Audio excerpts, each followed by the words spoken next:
For years now, Skyrim players have performed some pretty wild feats within the game. I'm Falcon, and today on gameranx, 10 crazy things Skyrim players have done. Number 10 involves adopting pets. Now, adopting pets in Skyrim isn't always an easy thing. You have to have a kid. The kid has to say, hey, I want this as a pet. So it's difficult to adopt a normal pet per se, but then there's Miko. Miko goes above and beyond because Miko has a sad story. You see, his owner died and he's been occupying the shack that they occupied since. If you bring Miko with you and you leave him, or he leaves, or you get separated in some way, he goes back to Miko's shack and continues his very sad existence alone, wishing there was someone to love him. So there's one player that posted their particular story about Miko, and Miko, well, made their life very interesting. They spent several months inside the game obtaining a house, then another house, then a child to live in the house, then a wife, and then some drama stirred up because the wife had a quote-unquote special friend who hated Miko the dog, which, I don't know how you hate Miko the dog.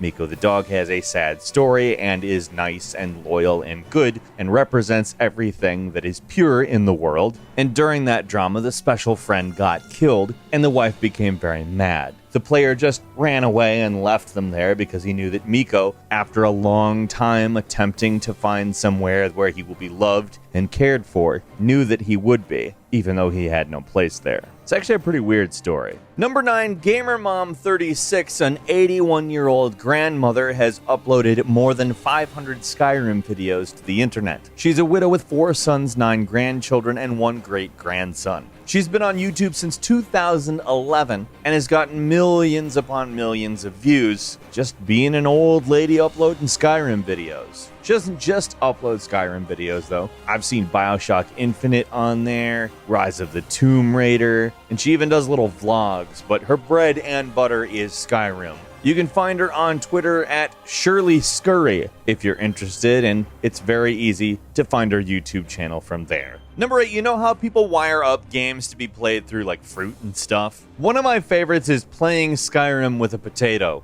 Boom LLC Robotator went ahead and wired up some potatoes so that the electrical current transmitted by his own skin could enter the starchy goodness and come through on the screen as game input. Honestly, is there anything potatoes can't do? Don't answer that. Number 7, there's always a lot of interesting gaming marriages, but Skyrim has a fun one, I think. In the game, some NPCs can't be married until you unlock them with an amulet of Mara. Yes, unlock is a crude term to use in this instance, but still, we're talking about a video game. The way this gentleman proposed was by giving his girlfriend an amulet of Mara, which she didn't immediately understand. She just thought it was a Skyrim thing. She had introduced him to Skyrim, so she thought he was giving her a nice gift. When she put it on, he smiled widely and said, "Is that an amulet of Mara? I'm surprised someone like you isn't spoken for." I don't know if he did it in that accent. I also don't know if that accent is good. But yeah, he said the line. He did the thing. And she said,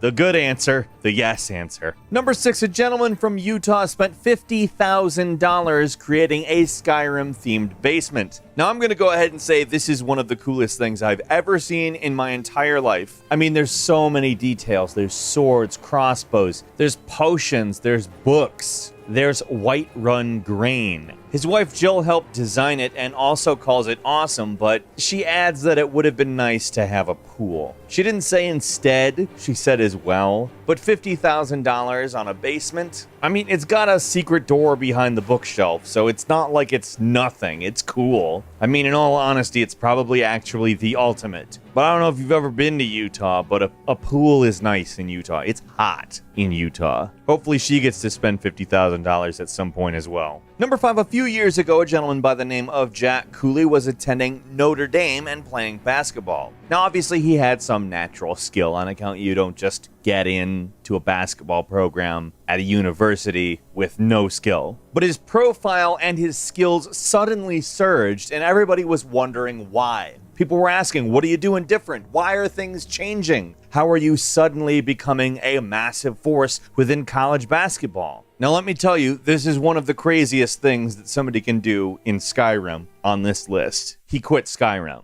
He said, never get Skyrim. You'll never stop playing it. He took all the time and energy he was dedicating to video games and he put it towards basketball, and suddenly he was way better at basketball. He currently plays for the Sacramento Kings. Esports have become something, have they not? You don't necessarily have to play that kind of sport if you happen to like video games better. I mean, you're not going to be a Skyrim star anytime soon, but don't let this thing make you think that you gotta stop playing video games. Ugh. Number 4, a costumer slash cosplayer and a photographer and VFX artist fell in love and got married. That's not the story. They both love Skyrim, and because they both love Skyrim, they went ahead and did a Skyrim-themed wedding photo with a massive composited mountain behind them, dragons flying above in the atmosphere, a number of wedding guests with, well, torn up, beaten up, battle-worn wedding clothes. It was done simply with green screen. Everybody was photographed individually and put together later in a computer, but it's a pretty damn cool picture and represents a ton of effort and care to celebrate one of our most cherished things, human love. I can say it like that, I'm a bird. Number 3, a gamer who loved Skyrim and it helped him through a tough time got a special surprise from Bethesda. You see, this gamer's sister passed away after a 9-year battle with cancer and spent a lot of the time attempting to get past the death playing Skyrim. The loss wasn't so immediately real in this place, and they were able to get past everything by periodically escaping to that world. They wrote about their experience on Reddit, and wouldn't you believe it, somebody from Bethesda saw it and did something that was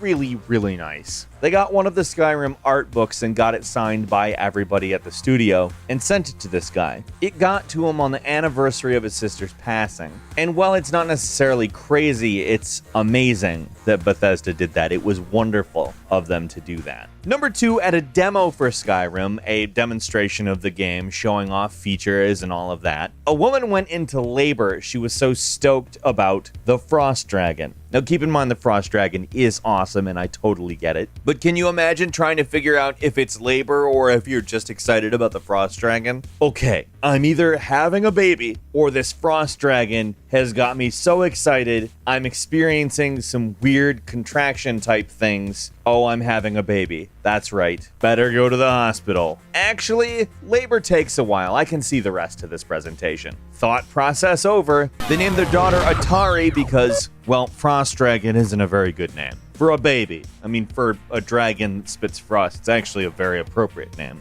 And finally, number 1, a gamer recreated the Game of Thrones trailer, the original one, using 260 mods for Skyrim. Now, Skyrim already looks, on some level, a lot like Game of Thrones. The aesthetic is very similar. Granted, it's obviously a little more Nordic, but there's a whole lot of shared visual elements. It works out really well, too. The YouTube user UpisNotJump uploaded this thing, and I have to say, it is impressive, even though it's old as hell at this point. Using an old engine to recreate an old trailer for the first season of a very long-running show at this point. Honestly, it's cool as shit. And if you have some time, you should watch it, even if you don't give a crap. Yeah, the show has taken some turns since then, but it's certainly still worth it. And a quick bonus for you, Bethesda challenged somebody to have a baby on 11/11/11, the release date of Skyrim, and name it Dovahkiin, which, if you know the game, it's the main character. The reward, every ZeniMax/Bethesda game, past, present, and future for life. And you know what? Somebody did it. Somewhere in this world, there is somebody running around with the name Dovahkiin Tom Kellermeyer. I think probably the most intriguing part of the name is the middle name, Tom. What was your favorite crazy Skyrim-related thing that has happened? Leave us a comment, and if you have one, don't forget to share your Skyrim story. If you enjoyed this video, please click like, and if you're not subscribed, now would be a great time to do so. We upload brand new videos every day of the week, and the best way to see them first is, of course, a subscription. As always, we thank you very much for watching this video. I'm Falcon. You can follow me on Twitter @FalconTheHero, and we'll see you next time right here on GameRanx.